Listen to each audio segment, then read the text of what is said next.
Hi, this is Judy Bodenhammer, and welcome back to Shed a Little Light. It's our video broadcast series, and we are here to chat with a friend and colleague, Peter Geise.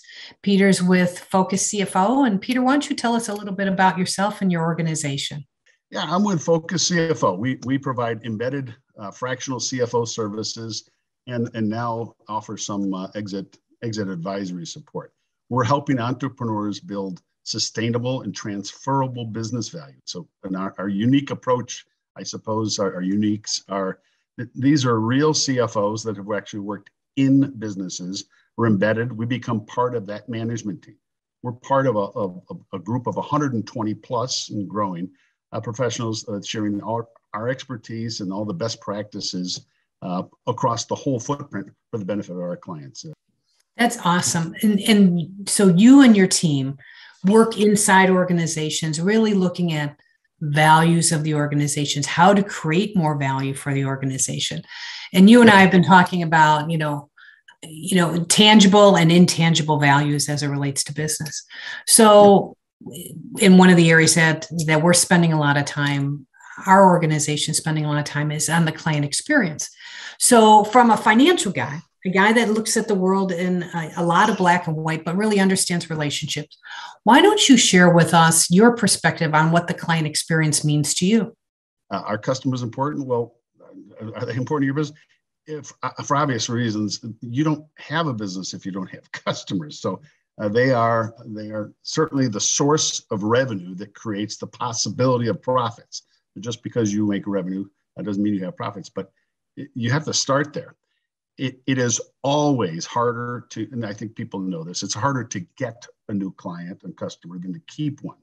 So you tell me if it's important to have a client experience that is positive or is it negative. I think that may be obvious, right? So from a cost standpoint, many times companies, and we try to help them identify what is your customer acquisition cost, but then why don't you work on and spend some resources on keeping them? Think about the customers, your customers' experience. Are they net promoters of your business? Because that's where you want. You want people that are advocating for you. They're selling for you, but the client experience is all wrapped up in that. And it really is about, we've talked about this topic too. Most businesses have spent years and years working on client satisfaction, customer satisfaction, and really making sure that they understand, are they satisfied? And now the world is somewhat pivoted around, it's not just are they satisfied, but what is the experience? Are they do they become the net promoter? Are these clients that really respect what you do, and you as a business are creating a feeling of engagement, and as EPI loves to say it, entanglement with your clients, right? So exactly. They feel like they really can't unhook from you, and that's really about the experience. So how do you see, again, going back to businesses struggle with, this is a lot of work and this is a lot of time, and how are we going to do this? And does it really create financial value? There's a fairly simple formula for establishing the value of a business. And EPI teaches us this, but we're trying to focus a business owner that don't just wait till the end game or the end point of your business to think about value. You should be focusing on the value of your business now. How do you increase the value so that you make the date of that transition? By the way, you will have a transition of your business. This is for sure.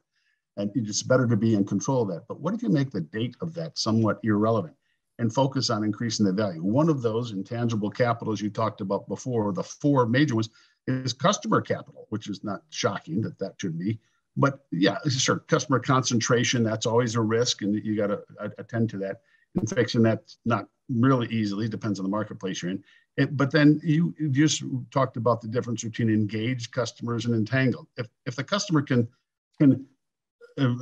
jettison you as a supplier of whatever service or product, that doesn't add value to your business. So this is all part of the measure of or assessment of a company's value, and those four the customer capital part of the four intangibles.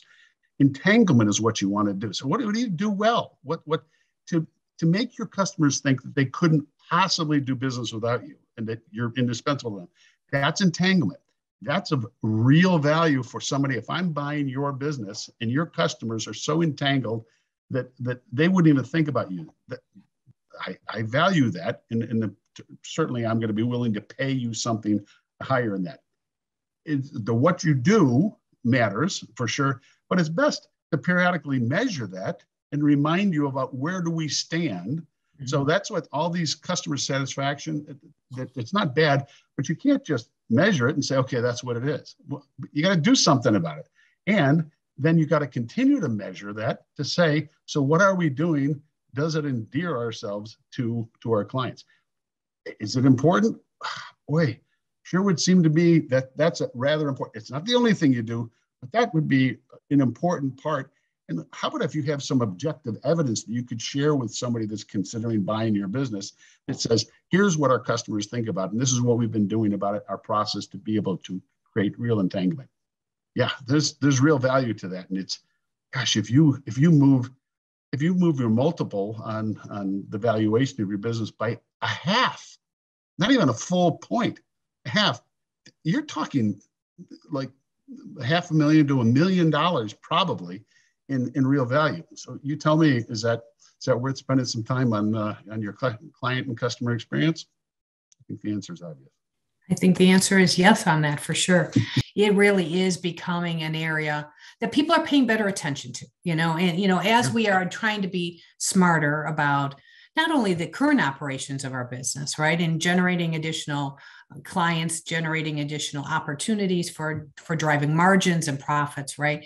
It is now also this forward-thinking perspective that says, if we can create this entanglement, if we can create this engaged client that really feels so connected to us, it really does increase the lifetime value of that client. Yeah. And that is a formula that can be measured and monitored, right? Yes, for sure. If you go and survey, stick the thermometer in and say, so how are we doing? And then don't do anything about it.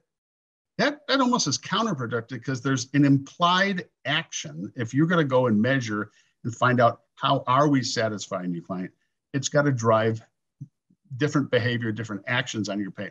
So if you just measure and then don't do anything, I'm not so sure that's the smartest approach or best use of your resources. Well, frankly, you're right. It actually can damage the client relationship because if we get the opportunity to do a lot of interviewing of our clients, right?